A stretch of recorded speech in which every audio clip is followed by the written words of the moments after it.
तो बच्चों, आज हम अध्ययन करेंगे न्यूट्रिशन इन प्लांट्स। यानी कि जैसे आप सारे बच्चे जानते हैं, सारे लिविंग ऑर्गेनिज्म के लिए भोजन की आवश्यकता होती है। ये भोजन हमें कहाँ से प्राप्त होता है, इसके बारे में हम यहाँ पे विस्तृत से जानकारी प्राप्त करेंगे। ये न्यूट्रिएंट्स होते क्या हैं?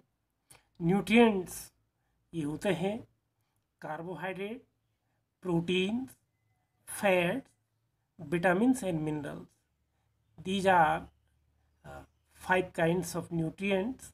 ये 5 प्रकार के न्यूट्रिएंट्स होते हैं और इनका शरीर में अलग अलग प्रकार का कार्य होता है। जैसे कार्बोहाइड्रेट, इसको हम एनर्जी गिविंग फूड कहते हैं। प्रोटीन्स, बॉडी बिल्डिंग फूड भी इसको कहते हैं। कार्बोहाइड्रेट से हमें एनर्जी प्राप्त होती है। प्रोटीन से हमारे शरीर में वृद्धि होती है, जहाँ कहीं घाव वगैरह ये इत्यादि चीज़ें हो जाती हैं, ये घाव भरते हैं। फैट्स भी हमें एनर्जी प्रदान करता है। विटामिन्स को हम प्रोटेक्टिव फूड भी कहते हैं। ये जो है विभिन्न प्रकार की डिजीज़ जो होती है, जो अनेक प्रकार के जो रोग होते हैं, उनसे हमारी रक्षा करते हैं। इसके बाद हम आते हैं mode of nutrition in plants में किस प्रकार से न्यूट्रिशन प्लांट्स प्राप्त करते हैं। एक तो इस पे mode of nutrition in plant ही एकमात्र ऐसे ऑर्गेनिज्म हैं जो अपना भोजन खुद बना लेते हैं। बाकी अन्य अदर ऑर्गेनिज्म जो होते हैं अपने भोजन के लिए पौधों पर निर्भर होते हैं। अपना खाना प्राप्त करने के लिए पौधों पर निर्भर होते हैं। तो ऑटोट्रॉपिक किसको कहेंगे? Autotrophic are those organism the mode of, या हम in other word we can say the mode of nutrition in which organism make food themselves from simple substance is called autotrophs. Autotrophs वो होते हैं जो अपना भोजन खुद बना लेते हैं और सिंपल सब्सटेंस से बनाते हैं। इसके बारे में हम अभी आगे विस्तृत से चर्चा करेंगे। इसके अतिरिक्त आता है हेट्रोट्रॉप। ऑटोट्रॉप में ऑटो मीन्स हो गया है सेल्फ, ऑटो मीन्स सेल्फ, और ट्रॉप्स का मतलब हो गया है नॉरिशमेंट। जो अपना नॉरिशमेंट खुद प्राप्त करते हैं उनको कहते हैं ऑटोट्रॉप्स। और हेट्रोट्रॉप्स उनको कहते हैं, हेट्रो मीन्स अदर्स, हेट्रोज मीन्स होता है अदर, और ट्रॉप्स मीन्स नॉरिशमेंट। यानी कि जो अपना नॉरिशमेंट दूसरे पौधों से प्राप्त करते हैं उनको कहते हैं हम हेट्रोट्रॉप्स। मोस्टली जितने भी एनिमल होते हैं सबके सब हेट्रोट्रॉप्स होते हैं। इसकी डेफिनेशन हम इस प्रकार से बना सकते हैं, animals and most other organism take in readymade food prepared by the plants. जो भोजन पौधों ने बना लिया है उसे हम पौधों से प्राप्त करते हैं, आर कॉल्ड हेट्रोट्रॉप्स। हम यानी कि इसका मतलब ये हुआ, हम डायरेक्टली और इनडायरेक्टली अपने भोजन के लिए पौधों पर निर्भर हैं। पौधे जो है we may take where the food factories of the plant. ये फूड बनता कैसे है पौधों में? पौधों में जो है, जो लीव्स होती हैं, पौधों की जो पत्तियां होती हैं, उस पे उसके लोअर सरफेस पे स्टोमेटा होता है। इस स्टोमेटा से गैसेज एक्सचेंज होती है, और जो ग्रीन कलर पौधों का होता है इसमें एक पिगमेंट होता है। इस पिगमेंट का नाम है क्लोरोप्लास्ट। और इस क्लोरोप्लास्ट की मदद, ये क्लोरोप्लास्ट की उपस्थिति में पौधे सूर्य के प्रकाश की उपस्थिति में कार्बन डाइऑक्साइड और जल से भोजन का निर्माण करते हैं। और इसके लिए आवश्यक है कि सूर्य का प्रकाश उनको मिलता रहे। इसके लिए हम आगे अध्ययन करेंगे फोटोसिंथेसिस की जो प्रोसेस होती है उसका। फोटोसिंथेसिस। फोटोसिंथेसिस की जो प्रोसेस होती है ओनली ग्रीन प्लांट्स में होती है, जैसे कि आप पहले ही पढ़ चुके हैं। कार्बन डाइऑक्साइड और वाटर मिलकर के सनलाइट की उपस्थिति में और क्लोरोफिल की उपस्थिति में ये भोजन का निर्माण करते हैं। ये आप देख रहे हैं, ये पौधों में जो ग्रीन पिगमेंट होता है इसको क्लोरोफिल इसको कहते हैं। ये क्लोरोफिल पाया जाता है जो प्रत्येक ऑर्गेनिज्म जो है सेल से बना होता है। सेल में अनेक प्रकार के ऑर्गेनेल्स होते हैं, उनमें से एक ऑर्गेनेल्स है क्लोरोप्लास्ट। इस क्लोरोप्लास्ट में क्लोरोफिल पाया जाता है और इस क्लोरोफिल की उपस्थिति के कारण ही भोजन बनता है। और भोजन जो बनने की प्रोसेस होती है सेल में, ये क्लोरोप्लास्ट की क्लोरोफिल की उपस्थिति में सनलाइट से इस प्रकार से लीफ की जो लोअर सरफेस में गार्ड सेल होती है, इस छोटी सी ओपनिंग होती है, इसको स्टोमेटा के नाम से हम जानते हैं। स्टोमेटा का डायग्राम यहाँ पे आप देख रहे हैं। ये छोटे से बीन शेप्ड स्ट्रक्चर इसका होता है, जिसको गार्ड सेल हम इसको कहते हैं, और बीच में स्मॉल सी ओपनिंग इस पे होती है, स्टोमेटल ओपनिंग इसको कहेंगे। और ये स्टोमेटल ओपनिंग के बाहर से ये गार्ड सेल भी इस प्रकार से ये स्टोमेटा का स्ट्रक्चर हुआ। इस स्टोमेटा के माध्यम से पौधे गैसेज एक्सचेंज करते हैं और ये अपने आप ही जो है, जब पौधे में कार्बन डाइऑक्साइड या गैसेज एक्सचेंज करनी होती है, जल की अधिकता होती है, वाटर एक्सेस वाटर जब हो जाता है तो ये अपने आप खुल जाती है। और ट्रांसपिरेशन भी इससे होता है। ट्रांसपिरेशन हुआ जब जल वाटर जो है पौधे में अधिक हो जाता है तो इन्हीं स्मॉल ओपनिंग से ये वाटर वेपर के रूप में बाहर छोड़ते रहता है। इसी प्रोसेस को जो है ट्रांसपिरेशन कहते हैं। ये ट्रांसपिरेशन की प्रोसेस भी जो है इस स्टोमेटा के माध्यम से होती है। इस प्रकार से ये स्टोमेटा एक महत्वपूर्ण रोल उसमें रोल अदा करते हैं। और जो सेल होती है, अनेक प्रकार के ऑर्गेनेल्स उसमें होते हैं, माइटोकॉन्ड्रिया, गोल्जी बॉडीज, क्लोरोप्लास्ट, और ये इन्हीं की मदद से उसमें से क्लोरोप्लास्ट एक महत्वपूर्ण भोजन निर्माण में महत्वपूर्ण रोल अदा करता है। उसी क्लोरोप्लास्ट में क्लोरोफिल होता है और ये पौधे जो है जड़ों से पानी और खनिज लवणों का अवशोषण करते हैं। और इसमें जो जाइलम सेल्स होती है पौधों की, इन जाइलम सेल्स की मदद से ये पौधे जल और खनिज लवणों को लीव्स तक पहुंचाते हैं। लीव्स पे स्टोमेटा से फिर वहाँ पे आपको कार्बन डाइऑक्साइड स्टोमेटा से पहुंचती है। और जब कार्बन डाइऑक्साइड स्टोमेटा से वाटर रूट से जब लीव्स के ये ग्रीन पिगमेंट वाले पार्ट्स में पहुंचते हैं तो फिर वहाँ पे जो है भोजन निर्माण का काम होता है। इसलिए हम लीव्स को फूड फैक्ट्री ऑफ प्लांट भी कहते हैं। तो इस प्रकार से कार्बोहाइड्रेट और का निर्माण वहाँ पे होता है। और ये कार्बोहाइड्रेट इसको जो है ये बाद में सेलुलोज का निर्माण करता है और ऑक्सीजन रिलीज होती है।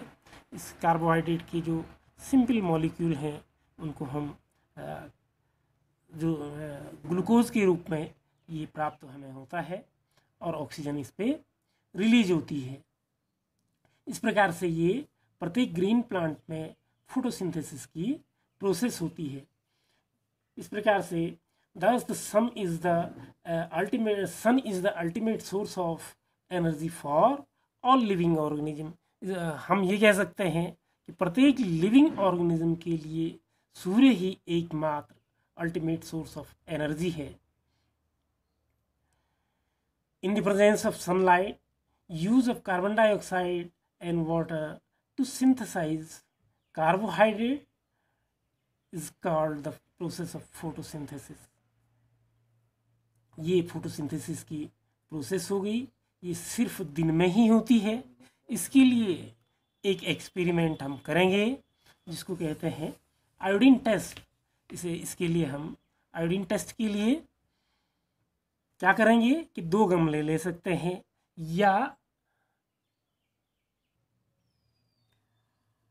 अब हम स्टार्च की जांच के लिए आयोडीन टेस्ट करेंगे। पौधों में जो है स्टार्च फॉर्मेशन हो रहा है और किस प्रकार से हो रहा है, उसके लिए सनलाइट की आवश्यकता है अथवा नहीं। इसके लिए हम एक गमला लेते हैं। जैसे ये गमला हमने लिया, इस गमले को जैसे हमने रखा है, धूप पे रखा रहता है, उसी प्रकार से ये रखा रहेगा और इसकी कुछ पत्तियों को जो है ऐसे ही धूप में रखे रहेंगे और एक को जो है या सिल्वर फॉइल से ढक दीजिए, या फिर इस पे जो है ब्लैक पेपर स्ट्रिप से इसको कवर कर दीजिए। इस प्रकार से इसको ढक दीजिए ताकि इस पे जो है सनलाइट प्रवेश न करना पाए, सनलाइट इस तक न पहुँचे। इसके बाद इस पॉटेड प्लांट को धूप पे रखते हैं। उसके बाद ये दोनों पत्ती कुछ दिन तक धूप पे रखते हैं। धूप पे रखने के बाद इन दोनों पत्तियों को जो है हम ले लेते हैं, इन दोनों पत्तियों को ले लेते हैं और इसके बाद इन दोनों पत्तियों को लेने के बाद इसको हम गर्म पानी में आधा मिनट के लिए 30 सेकंड के लिए उबालते हैं और 30 सेकंड स्टार्च जो है हटा देने के लिए इसको उबालते हैं और 30 सेकंड के बाद इन दोनों पत्तियों को हम जो है इथाइल अल्कोहल के सॉल्यूशन में डालते हैं। इथाइल अल्कोहल के सॉल्यूशन में डालने के बाद इस पर डिकलराइज ये हो जाता है। उसके बाद इसको आयोडीन सॉल्यूशन में इसको डालेंगे तो जो पत्तियां जो है सूर्य का प्रकाश रिसीव कर रही थी, इसका कलर ब्लैक हो जाता है और जो पत्तियां जो है हमने कवर कर रखी थी उसका कलर जो है ब्राउन रहता है। इससे ये प्रूफ होता है कि फोटोसिंथेसिस की प्रोसेस के लिए सनलाइट आवश्यक है। In other word we can say sunlight is the ultimate source of energy for every organism in the world. तो बच्चों, अब हम पढ़ेंगे other modes of nutrition in plants, यानी कि पौधों में और किस किस प्रकार से न्यूट्रिशन पौधे प्राप्त करते हैं, इसके बारे में हम अभी आपको बताएंगे। इसमें जैसे आपने अपने पास पड़ोस में बहुत सारे पेड़ पौधों को देखा होगा, उनमें से कुछ पेड़ पौधे ऐसे होते हैं, कुछ पौधे ऐसे होते हैं, बेलें विशेषकर, वो जो है दूसरे पेड़ों पे लिपटी हुई होती है। उनमें से एक है कुस्कुटा, जिसको आप अपनी लोकल भाषा में आकाशमात्री बोलते हैं, कुस्कुटा प्लांट। ये प्लांट जो है अमरवेल इसको कहते हैं। ये अन्य पौधों पे लिपटी हुई रहती है। आपने देखा होगा कि इस पे जड़ नहीं मिलती है, दिखाई नहीं देती है। तो इस प्रकार के पौधे जिस पे जड़ नहीं होती है और इसका रंग हरा भी नहीं होता है, तो हरा पौधों के लिए भोजन बनाने के लिए आवश्यक है कि उसका रंग हरा हो। हरे पौधों में ही क्लोरोफिल होता है। क्लोरोफिल की उपस्थिति में ही पौधे भोजन बना सकते हैं। बिना क्लोरोफिल के भोजन का निर्माण संभव नहीं है। तो ऐसे पौधों को हम कहते हैं हेट्रोट्रॉप। क्या कहेंगे हम? हेट्रोट्रॉप कहेंगे। ये हेट्रोट्रॉप जो दूसरे होस्ट प्लांट पे ये लिपटे हुए होते हैं, उससे अपना नोरिशमेंट प्राप्त करते हैं। हेट्रोट्रॉप की डेफिनेशन अगर हम बनाना चाहें तो इस प्रकार की इसकी डेफिनेशन हो जाती है। A heterotroph is an organism that can not produce its own food because it has no chlorophyll and they derive food from other plants and animal. और ये अपना भोजन जो है अन्य प्लांट्स और एनिमल से प्राप्त करते हैं। इन्हें हम हेट्रोट्रॉप्स कहते हैं। इसका एग्जाम्पल आपको बताया हमने, कुस्कुटा जिसको कहते हैं, अमरवेल भी इसको कहते हैं, और क्षेत्रीय भाषा में इसको कहते हैं आकाशमात्री। नेक्स्ट, होस्ट किसे कहेंगे? होस्ट जिस पौधे पे या जिस पेड़ या पौधे पे ये बेल, ये क्रीपर, ये जो है लिपट करके चलता है, तो उसको हम होस्ट कहते हैं और उसी से ये अपना नॉरिशमेंट प्राप्त करता है। We can say a host is an organism who provides nutrients for parasite. Parasite इसी पौधे को कहते हैं। ये पैरासाइट जिससे अपना नॉरिशमेंट प्राप्त करता है, इसेंशियल न्यूट्रिएंट्स प्राप्त करता है, उसे हम होस्ट कहते हैं। और पैरासाइट किसको कहेंगे? तो ये पौधा जो है पैरासाइट कहलाता है। इस प्रकार से पैरासाइट और पैरासाइट की अन्य कई सारे एग्जाम्पल आप अपने दैनिक जीवन में देखते हैं। An organism that lives on other organism and take nourishment from other organism is called parasite. अर्थात यानी कि वो प्लांट या वो ऑर्गेनिज्म जो अन्य ऑर्गेनिज्म से अपना नॉरिशमेंट प्राप्त करता है, उसे हम पैरासाइट कहेंगे। इसके अतिरिक्त कुछ प्लांट्स ऐसे भी होते हैं, अभी हम फिलहाल प्लांट्स की स्टडी कर रहे हैं। पैरासाइट एनिमल्स भी होते हैं, लेकिन अभी हम प्लांट्स के बारे में ही पढ़ रहे हैं। तो कुछ प्लांट्स ऐसे भी होते हैं जिन्हें जो इंसेक्ट को खाते हैं, ऐसे पौधों को हम कहते हैं, ऐसे प्लांट्स को कहेंगे इंसेक्टिवोरस प्लांट, यानी इंसेक्ट ईटिंग प्लांट। ये इंसेक्टिवोरस प्लांट्स ऐसे स्थानों पे होते हैं जहाँ नाइट्रोजन की कमी होती है। आपको पता होना चाहिए। ये यहाँ पे इसके बगल में आपको दिख रहा है, साइड में इंसेक्टिवोरस प्लांट का ये डायग्राम आपको दिख रहा है। और इस पे जो है इस पे एक थैलीनुमा स्ट्रक्चर इस पे है और उस पे जो है ऊपर से एक लिड है, ढक्कन है। इस थैली में जो है इंसेक्ट मकरंद के लिए, नेक्टर के लिए, फूलों का जो रस चूसने के लिए उसके अंदर जाता है। और वहीं जब जो ही ये अंदर जाता है, इस पौधे पे इस प्रकार के सेंसिटिव ऑर्गन होते हैं। ये महसूस करता है कि इसके अंदर कीड़ा चले गया, तो ऊपर से इसका लिड यानी कि ढक्कन इस पे आ जाता है और इसको ढक देता है कि कीड़ा उससे बाहर नहीं निकलने पाता है। और ये उस इंसेक्ट को डाइजेस्ट कर देता है। इस प्रकार से ये insectivorous plant, insect eating plant भी इनको कहेंगे, इंसेक्टिवोरस प्लांट या इंसेक्ट ईटिंग प्लांट। एग्जाम्पल इसका है पिक्चर प्लांट, घटपर्णी भी, और पिक्चर प्लांट इसको कहते हैं, पिक्चर प्लांट, और हिंदी में कहें तो घटपर्णी। And other example of such type of plant is nepenthes. ये इसके एग्जाम्पल हैं। तो बच्चों, इसके बाद हम पढ़ेंगे सेप्रोट्रॉप्स। सेप्रोट्रॉप्स यानी कि जैसे कि आपने अपने पास पड़ोस में बरसात के सीजन में देखा होगा, जहाँ पे कोई जीव जंतु सड़ जाता है, गल जाता है, जहाँ पे कोई ऑर्गेनिक मैटर, लकड़ी, घास इत्यादि सड़ जाती है, तो वहाँ पे छतरी नुमा कोई पौधे, सफ़ेद रंग की छतरी नुमा पौधे उग आते हैं। इन पौधों को जो है सेप्रोट्रॉप्स कहते हैं। इनका रंग भी हरा नहीं होता है, यानी अर्थात ये जो है अपना भोजन खुद नहीं बना सकते हैं। दे can't synthesize their own food. They also depends on dead and decaying organic matter for their food.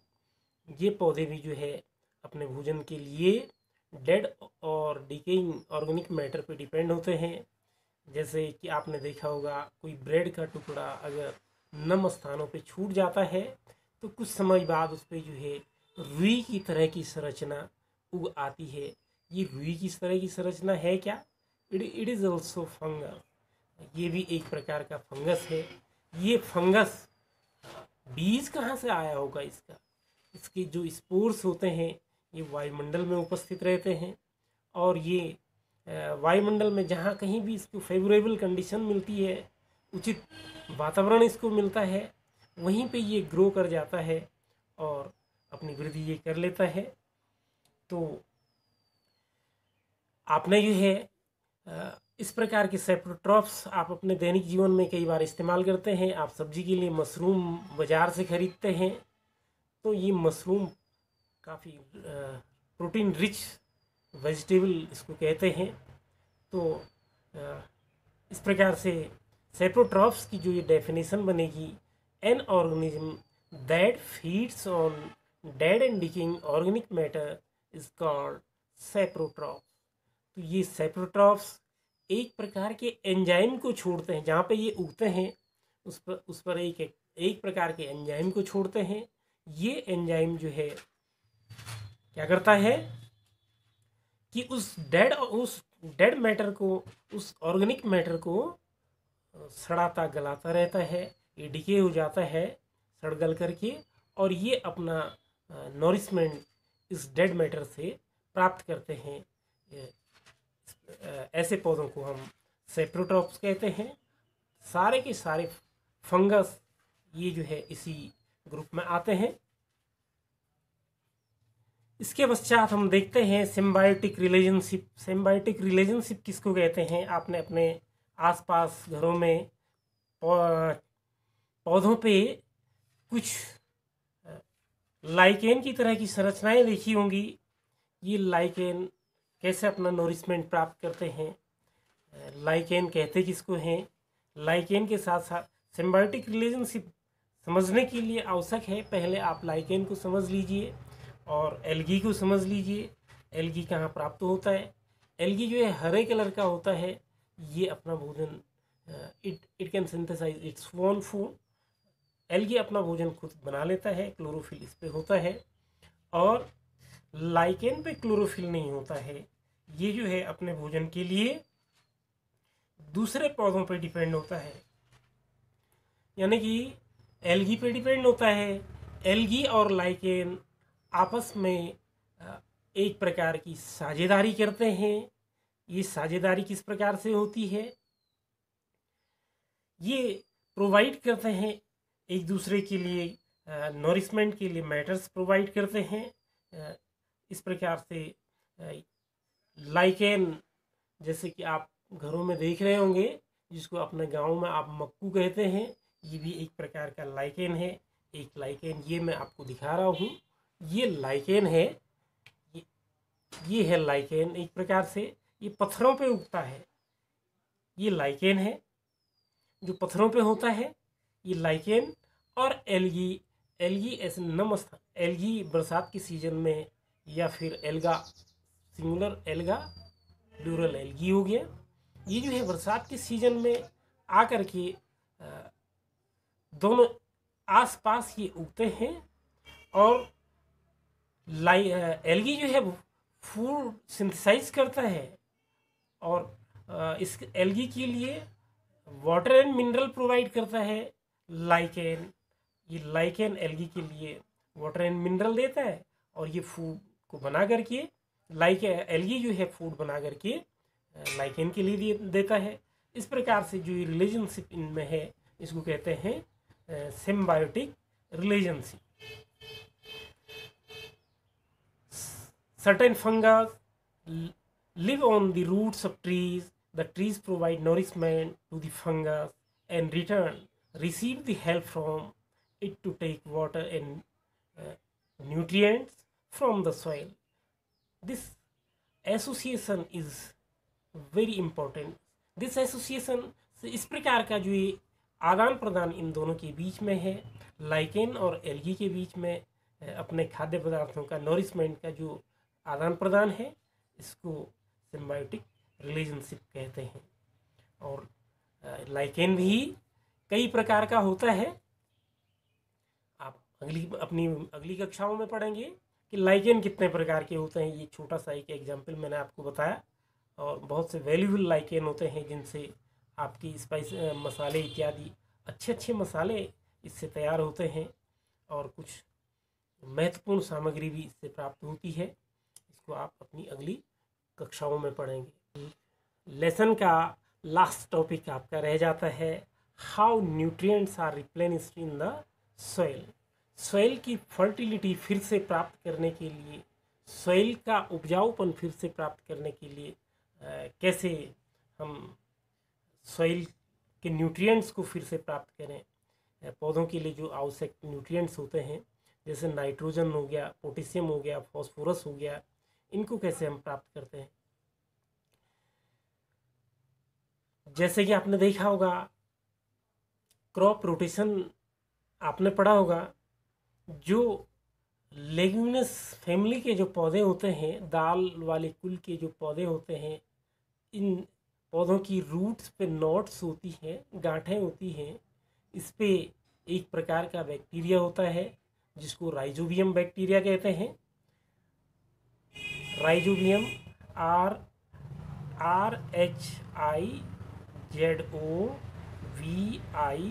RHIZOVIUM, ये राइजोबियम बैक्टीरिया जो है एक प्रकृति की जो स्वतंत्र नाइट्रोजन होती है, उस नाइट्रोजन को नाइट्रेट्स में बदल जाता है, और ये नाइट्रेट्स जो है पौधों के लिए आवश्यक होते हैं। इसी प्रकार से नेचर में आपने देखा होगा या आपने पढ़ा अपनी पिछली कक्षाओं में, नेचर में एटमॉस्फेयर में 78% नाइट्रोजन होती है। पेड़ पौधों के लिए नाइट्रोजन की बहुत आवश्यकता होती है, परंतु पेड़ पौधे प्लांट्स इस नाइट्रोजन को सीधे से नहीं ले सकते हैं, ये अनुपयोगी रह जाती है।